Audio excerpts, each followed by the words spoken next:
When was the last time you had any exchange of any kind with Eddie or Alex?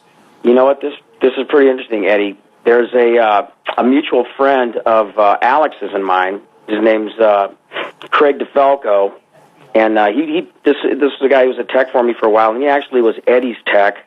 I don't know if it was the 2007 tour, but he teched for him one of the tours, and he stays in touch with Alex basically. And I got a relatively new place out here at the beach in Southern California, and this guy Craig, he had never seen my house, so he came out. He was on tour with Lenny Kravitz or someone doing tech, and had a break.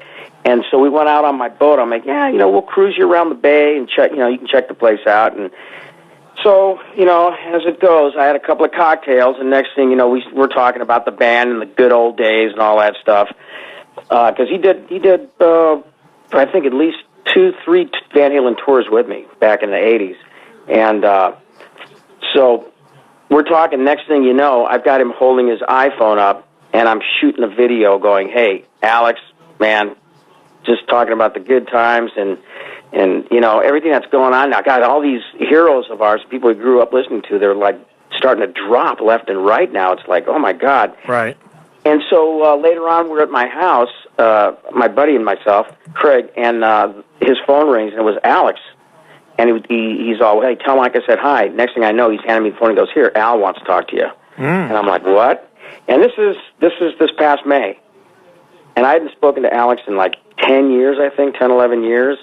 And, nothing heavy. I didn't want to get into anything about the band, but, it was just great to talk to him. We talked for about 20 minutes and had a great conversation just about life in general and getting older and what's going on around us in the music industry, And it was actually really great talking to him. Yeah, I've seen a lot of bands in my decades in this business that have had divisions and issues and what have you, and then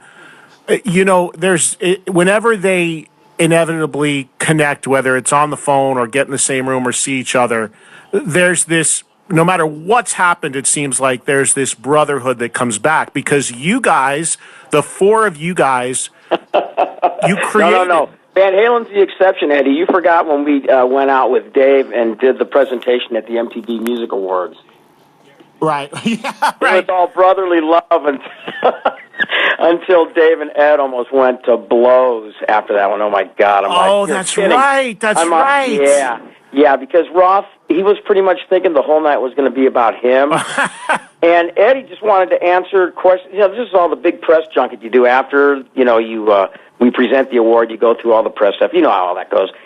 And Roth just wanted the show, all the press to be about him, and Eddie's going, hey, this is before he had his hip surgery. He's going, hey, no, this is what's happening. We're doing a step at a time. I'm going to do, and, man, all of a sudden, the next thing I know, our security guy was like, arms outstretched, Dave on one side, Ed cocked, ready to go on the other side. And I'm going, oh, shit, get me the first flight tomorrow morning, get the hell out of here.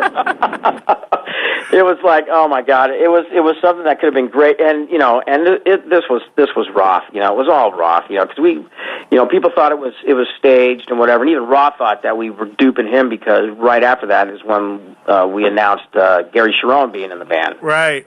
And it wasn't that at all, and MTV they basically wanted Eddie and Dave just to present. And Ed said, no, if I'm going to come, I want the whole band to be there. I want Alex and Michael there, too. Right. So that was pretty interesting. But anyway, get back to your story about brotherly love. Yeah, so much for that. Well, you just shot it in the foot. It applies to everybody but Van Halen. Van Halen was probably the exception. But, when you talk about that, it's great that some bands can do that. But, you look now, like the other week, they announced all the new nominees for possible induction in the Rock and Roll Hall of Fame next year, right? Yeah. We talked about it the other day, yeah. Instead of it all being brotherly love, all I'm reading on the Internet is, okay, what's the drama that's going to go down now between Journey and, and this and that? And it kind of sucks because I think, was it Metallica? Or there were a couple bands that I saw that went out there. I think it was Metallica when they were inducted, that everybody came out. Or maybe I'm thinking of a different band. Metallica did. There are other bands that everybody comes out and it's great. And when Van Halen was inducted, I thought for sure Roth would be sleeping on the front steps of the Waldorf there before the show. And of course, it ended up the only two guys that were there for the induction were you and Sammy, who were both out of the band at the time. Exactly. Now, come on. What about that? And I had actually spoken with Roth's manager. He called me about a week before the induction, and he goes, "Hey, are you cool with Dave and all that stuff?" I said, "Hey, you know what? This is one of those things where whatever is going on, we can just put it aside for one evening, and I'll do a shot of Jack with him, and we'll get up on stage and jam. It'll be a beautiful thing, and then everybody can, retreat back to their corner of the ring, I guess, And it was interesting when I found out what happened because, Eddie wasn't going to be there because he was in rehab, supposedly, And then Alex, of course, couldn't be there because he had to support his brother, supposedly. Right. And then the next thing I know, it's sound check for the induction. I'm talking to Slash, and Slash goes, "I can't believe it, man. Roth, you wanted to do Jump, and I told him about 10 times we can't do Jump. It's heavy keyboard. Let's do anything else, whatever you want to do." And I guess Roth just really got heated up because I don't know, he couldn't steal the show with Jump or whatever. And Slash said he was scratching his head; he couldn't understand it. And so Sammy and I were the only two that showed up, and it sucked. It was so bittersweet because it's one of those things where my whole family came in, my wife, and my daughters, and and I'm like, God, this should be just a great night. And I remember sitting there next to Hagar at the table, and we're watching REM play, and I leaned over to Sam and I said, God, you know what? If we all could have been here, we would have kicked ass like something that would not have been forgotten for many years. And it was really sad. It was really sad, And you got everything on. I'm up there giving my little acceptance speech, and I'm looking on one side of the room. There's Keith Richards, and I'm looking the other side. There's John McEnroe, and everybody in between that. And I'm going, man, this is the greatest thing ever. And I couldn't understand why those guys just would not want to be there for that. There's so many examples of bands that go in the Rock and Roll Hall of Fame the right way and bands that just butcher it. And I was just talking to Rick Nielsen from Cheap Trick the other day. They're a prime example of a band that did it the right way last year because they were in a lawsuit with their drummer, Bunny Carlos, and all that. But you know what? For the fans, they went up there, they played 3-4 songs with Bunny, they put a nice smile on it, they did the right thing, and that was it. Then a couple years ago, when Kiss finally went in, who I lobbied for hard, and two of the guys, Ace and Peter, I'm close with in Kiss,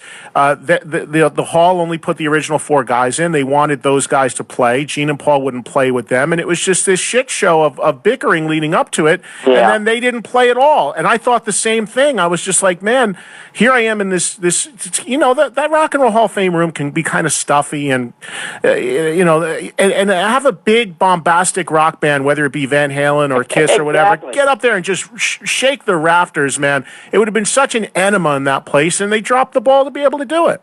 Yeah, exactly. Because, like you said, it can be stuffy, and I've seen it be stuffy. The stuff what you watch on TV and whatever, what they edit it down to, because people can get up there and talk for an hour. Oh, it's a 4-hour ordeal. Yeah. Yeah, exactly. And so it's like you said, with a band like Kiss or Van Halen or whatever, to just go in. And by the way, I loved Cheap Trick. I think they were probably about the best.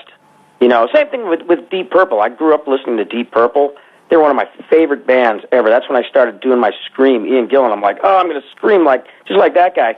And but Blackmore didn't show up. It was great to watch them play, but and then they got their whole thing with Blackmore, right. And of course, rest in peace, John Lord, one of the greatest rock keyboardists ever lived. Yeah, well, if those idiots at the Hall of Fame didn't wait on putting Deep Purple in and pass over him for 25 years, Lord would have been there. It was ludicrous. Hey, I've got to do a quick break. Can you hold through the break? There's a few things I wanted to ask you about.